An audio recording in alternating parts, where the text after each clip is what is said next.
대입청자 매세이상 주주 여러분들 반갑습니다. 이거 관련돼서 여러분들이 투자하시면서 알고 계셔야 되는 이슈와 주가에 영향을 미칠 만한 요소들 전달해 드리는 멘토 이진욱입니다. 자, 오늘 매세이상 함께 볼 건데 앞전 시간에 이 기업이 어떤 회사인지 그리고 어떤 사업 매출 구조를 가지고 있는지를 좀 알아봤다라고 하면 오늘은 이 앞으로에 대한 성장성 얘기를 조금 해볼까 합니다. 이 전시의 시장 규모와 특징은 어떤지 그리고 차트로 들어가서 기술적으로 우리가 더 중요하게 봐야 되는 포인트는 또 무엇이 있는지 이런 부분들 좀 하나하나 좀 얘기해 보도록 하겠습니다. 자, 영상 길게 끌지 않고 핵심만 딱딱 짚어서 여러분들과 재밌게 얘기해 볼 테니 집중하시면서 같이 가보도록 하겠습니다. 자, 사업 현황 먼저 보도록 하겠습니다. 전시 용역 부분이라고 해서 건축, 육아, 반려 뭐 등등등 나와 있는데 이 회사는 우리가 흔히 알고 있는 그 전시회 있죠. 전시회 코엑스에서 열리는 그런 전시 사업을 하는 회사라고 보시면 됩니다. 여기 적혀 있는 코리아 빌드, 뭐 경양, 하우징 페어 이런 건 이제 상표 이름이라고 보시면 되는데 뭐 예를 들어서 이런 겁니다. 코리아 빌드 워크 위크라고 해서 이런 전시회가 열리게 되겠고 이런 전시회를 통해서 매출을 일으키고 또는 전시회 참가 업체로부터 이 참가비 부수료가 또 있잖아요. 그거를 통해서 매출을 일으키는 회사다. 이렇게 생각해 주시면 좋을 것 같네요. 자, 그러면 이 전시회 시장 성장률이 과연 어떤가 이걸 좀 함께 보도록 하겠습니다. 사실 회사가 성장을 하려면 이 회사가 가지고 있는 산업군이 어디에 속해 있는가가 굉장히 중요하거든요. 왜 우리가 옛날에 2차전지 테마가 한창 불 때 2차전지면 묻지도 말고 그냥 다 매수했던 그런 시절이 있었잖아요. 뭐 지금 같은 경우에는 뭐 AI가 뭐 바람이 불고 있고 뭐 전력 회사들이 바람이 불고 있는 것처럼 결국에는 얘네들이 가지고 있는 사업군이 얼마나 성장할 수 있는가에 따라서 이 회사도 얼마나 성장할 수 있는지 이게 좀 갈리기 때문에 이런 부분을 우리가 좀 함께 보도록 하겠습니다. 뭐 다른 거는 다 필요 없고요. 사실 이 규모는 크게 상관이 없어요. 얘네들이 가져갈 수 있는 시장 점유율이라는 게 다르기 때문에 우리가 보는 것은 결국 이 산업의 성장률이 몇 %냐 이거를 보시면 되는데 현재 3.4%라는 것을 볼 수가 있죠. 사실상 시장 성장률이 3.4%라고 하는 것은 굉장히 낮은 편에 속합니다. 왜냐하면 여기서 물가 이런 상승률도 좀 우리가 생각을 해봐야 되겠고 일반적으로 한 2%는 나오잖아요.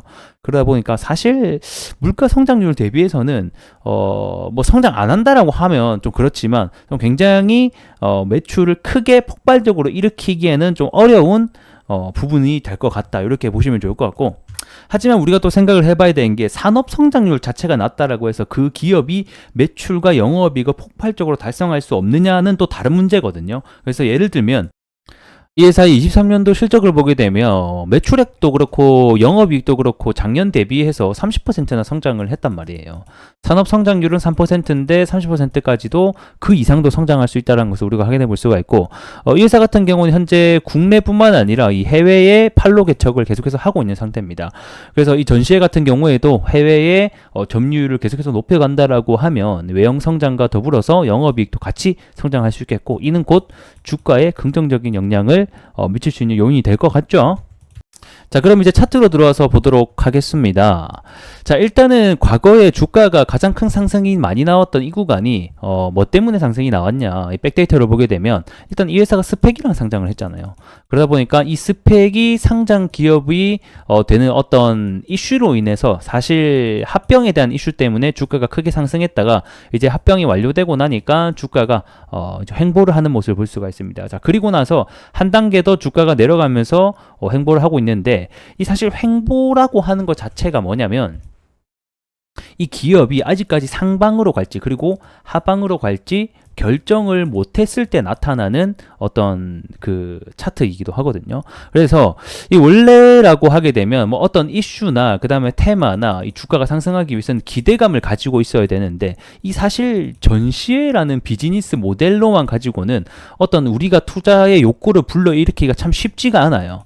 그렇기 때문에 이 주가라고 하는 것은 지금 현재 실적이 잘 나와서 방어를 해주고 있지만 만약에 올해 실적이 좀 안 좋게 될 것 같다. 만약에 이러한 전망과 어떤 부분들이 있으면 주가는 언제든지 하락이 또 나올 수 있는 부분이고 그 다음에 주가가 올라가기 위해서는 이 사실 방금도 말씀드렸듯이 기대감이 있어야 되거든. 근데 단순히 실적이 작년 대비 30% 상승했다, 뭐 20% 정도 상승했다라고 가지고만은 주가 상승하기에는 조금 어려운 부분이 저는 있다라고 봅니다.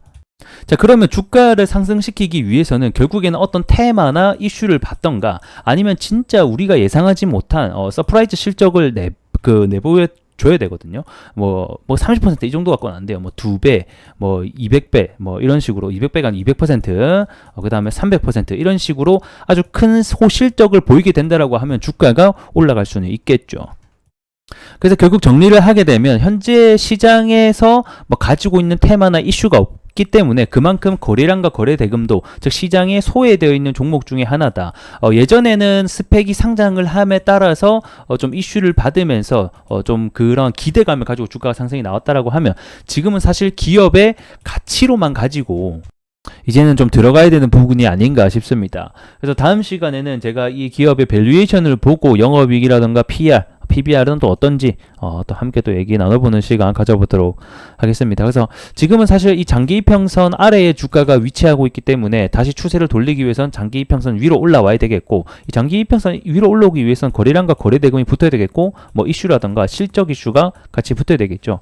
자, 이번 또 1분기 그리고 이 IR 자료가 현재 나올 것으로 좀 예상이 되는데 어떤 실적을 발표할 것인지 우리가 좀 기대를 해보면서 그래서 아직까지는 이 해외에 대한 판로를 계속 개척해 나가고 있는 상태고 외형 성장은 저는 이루어질 것으로 보고 있습니다. 그래서 이런 기대감도 여전히 있다. 하지만 본래 비즈니스 자체가 전시회라고 하는 어떤 수급을 불러일으키기에는 조금 어려운 모델이다 보니까 이런 부분에서는 우리가 좀 고민을 해봐야 된다. 이렇게 정리하면서 오늘 마감해 보도록 하겠습니다.